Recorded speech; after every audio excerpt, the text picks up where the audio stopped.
Salam, hər vaxtınız xeyir dostlar. Hər birinizi xoş gördük yeni videoda. Artıq bildiyiniz kimi JF-17-lər hərbi hava qüvvələrimizin arsenalına daxil edilib və bu andan etibarən də bəzi izləyicilərimi narahat edən bir sual var ki, görəsən JF-17-lərimiz Ermənistanın Su-30 SM-lərinə qarşı nə dərəcədə effektiv olacaq? Su-30 yoxsa JF-17? Hansı daha yaxşıdır? Bugünkü videoda da bu mövzu üzərindən müzakirələr aparacağıq. Videoya keçməmişdən əvvəl qeyd edim ki, mən hərbi ekspert falan deyiləm. Sadəcə aviasiya həvəskarı olaraq fikirlərimi, öz yanaşmalarımı sizinlə bölüşmək istəyirəm və son olaraq da siz də mənimlə öz fikirlərinizi bölüşərsiniz. Əslində JF-17 ilə Su-30-u birəbir müqayisə etmək düzgün olmazdı. Çünki JF-17 yüngül sinif döyüş təyyarəsidir, Su-30 isə ağır sinif. Amma ki, nəzərə alsaq ki, Su-30'lar 30 il əvvəldən başlayaraq istehsal olunublar. Əvəzində isə JF-17 nisbətən yeni modeldir və avionikasında daha müasir sistemlər var və gələcəkdə də yeni sistemlər istehsal olunarsa, o sistemlərin də təyyarəyə inteqrasiyası daha asan olar. Əslində Rusiya aviasiyasına da yuxarıdan aşağı baxmaq düzgün olmazdı. Çünki adamlar istər 1920-ci illərdə, istər soyuq müharibə illərində Amerika, İngiltərə, Almaniya kimi nəhənglərlə başa-baş rəqabət aparan ölkələr olublar və bir çox ilklərə də imza atıblar. Amma tarixin elə bir mərhələsi olub ki, ləngiməyə məruz qalıblar və həmin mərhələdə də digər ölkələr onlara ötüb keçiblər. Həmin ləngimənin səbəbi də elə özləridir, çünki onlar öz elm adamlarına lazımi diqqət və qayğını göstərməyiblər. Məsələn, daha əvvəldə sizə bəhs etdiyim kimi, SSR-də Pyotr Ufimtsev adlı bir riyaziyyatçı fizik var idi və həmin şəxs stealth texnologiyası üzərində ilk dəfə olaraq araşdırmalar aparırdı.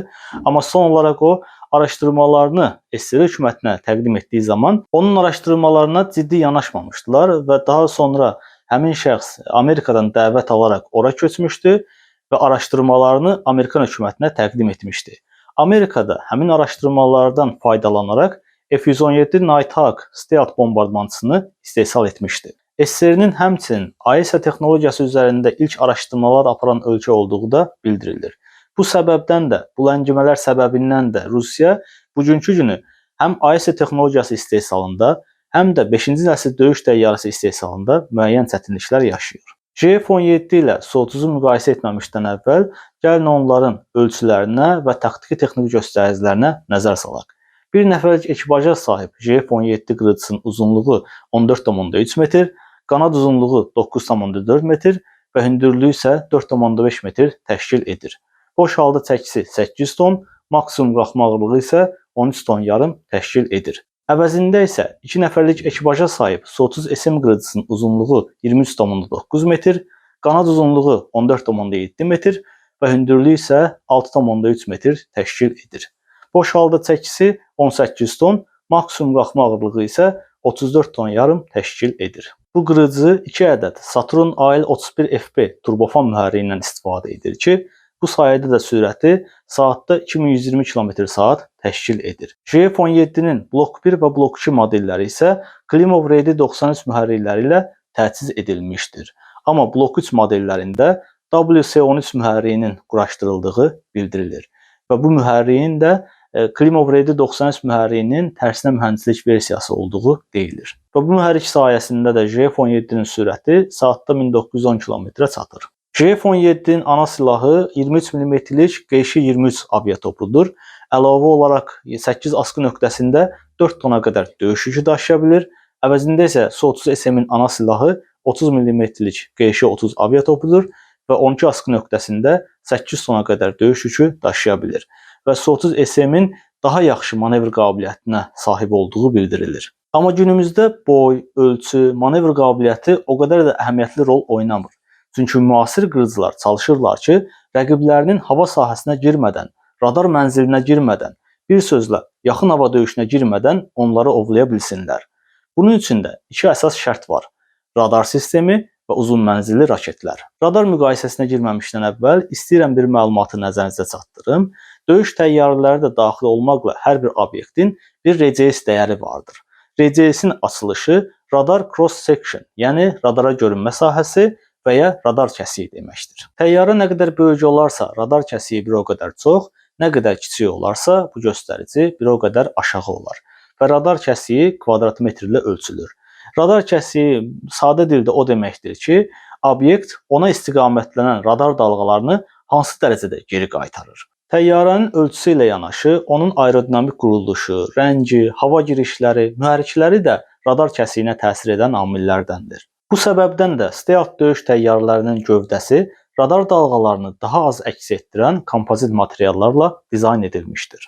Uzunmənzilli radar sisteminin olması o deməkdir ki, mən səni vizual olaraq görməsəm də, sən məndən kilometrlərlə uzaq məsafələrdə olsam belə, səni radarımda görürəm və istədiyim vaxt sənə kilidlənib uzunmənzilli raketlərimlə səni vura bilərəm. JF-17 KLJ-7A AESA radarı ilə təchiz edilmişdir ki, bu radar hava-hava, hava-yer, hava-dəniz modlarında istifadə edilə bildiyi üçün istənilən əməliyyatı uğurla həyata keçirə bilir.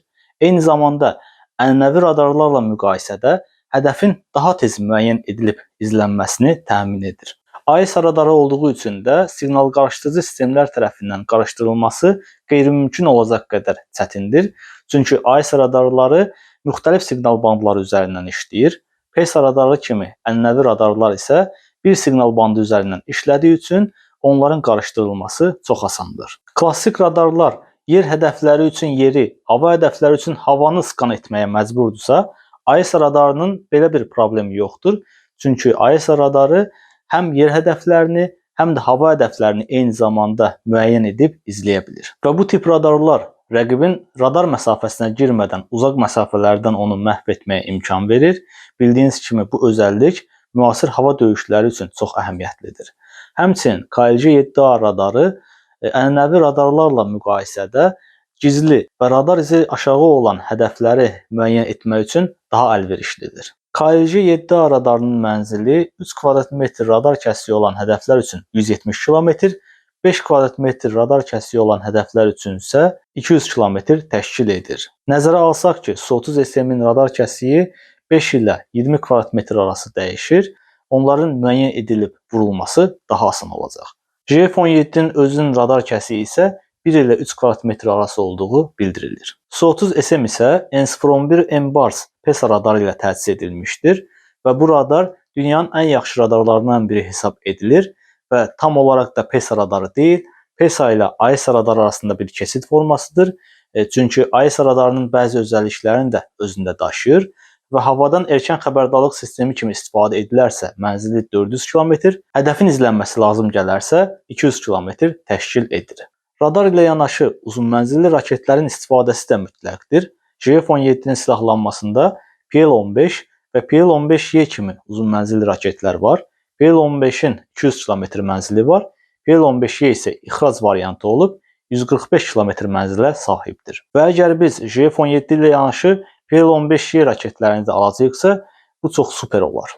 Həmçinin artıq sizə məlumat verdiyim kimi JF-17-lər Gökdoğan hava raketləri ilə də təchiz olunacaq. Bu raketlərin mənzilinin 65 km olduğu bildirilir, amma raketin təkmilləşməsinin ikinci mərhələsində mənzilinin 100 km-ə qədər artırıldığı bildirilir. Su-30 SM-in silahlanmasında isə R-27 və R-77 kimi uzun mənzilli raketlər var və hər ikisinin də mənzili 100 km-dən çoxdur və son oxuduğum məlumatlara görə də Su-30 SM-lər artıq R-37M raketləri ilə də təchiz oluna bilir ki, bu raketlərin də mənzili 400 km-ə yaxındır. Və bu nöqtədə mənə bir sual maraqlandırır ki, əgər bu raketlər deyildiyi kimi 400 km məsafəni yox olmadı, 350 km məsafəni vura bilirsə, demək ki, həmin məsafədəki hədəfləri belə nişan ala bilirlər. Yəni məntiqlə belə çıxır. Və siz bu barədə nə deyə bilərsiniz? Müqayisənin nəticəsi olaraq da onu bildirə bilərəm ki, fikrimcə, öz şəxsi yanaşmamca burada şanslar bərabərdir. Çünki qarşımızda çox ciddi bir rəqib var. Bu vəziyyətdə hər şey situasiyadan və pilotun təcrübəsindən çox asılıdır. Amma bir şey də qeyd edim ki, dostlar, döyüşlərdə qırıcı təyyarələr sərbəst olaraq tək başına fəaliyyət göstərmirlər. Onlar digər dost və müttəfiq qırıcılarla, yerüstü məntəqələrlə koordinasiyalı şəkildə fəaliyyət göstərirlər. Belə olduğu halda görüş məsafəsindən kənardakı hədəflərin müəyyən edilməsi daha da asanlaşır. Eyni zamanda bizim istifadəmizdə MiG-29-lar da var. JF-17-lər gəlir deyə onlar dərhal istifadədən çıxarılmayacaq. Onlar da təmir olunur, yenilənir. Belə olduğu halda JF-17 ilə MiG-29-lar birlikdə istifadə edilərsə, İnanıram ki, qarşımızda nəinki Su-30 SM, heç Su-35'lər də dayana bilməz və nəzərə alaq ki, bizim çox təcrübəli pilotlarımız var və onların heç JF-17-yə ehtiyacı olmadan belə Su-30'ların qarşısını ala biləcəyinə inanıram. Bir də ki, bildiyim qədərilə Ermənistan silahlanmasında cəmi 4 ədəd Su-30 SM var. Bu isə o qədər də ciddi rəqəm deyil. Son olaraq isə keçən videolarımda Ko-fi alaraq mənə dəstək olan və gözəl sözlər yazan izləyicilərimə bir daha minnətdarlığımı bildirirəm. Əgər siz də kanala dəstək olmaq istəyirsinizsə, yuxarı linkdən daxil olub kiçik məbləğə Ko-fi alaraq dəstək ola bilərsiniz.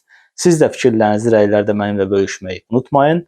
Aranızda bu sahəyə əlaqədar olaraq peşəkar olanınız varsa və ya daha çox informasiyaya sahib olanınız varsa, fikirlərinizi mənimlə bölüşün və mənim fikirlərimdə də müəyyən yanlışlar varsa, düzəlişlər etməyi unutmayın. Gələn videolarda görüşənədək hələlik.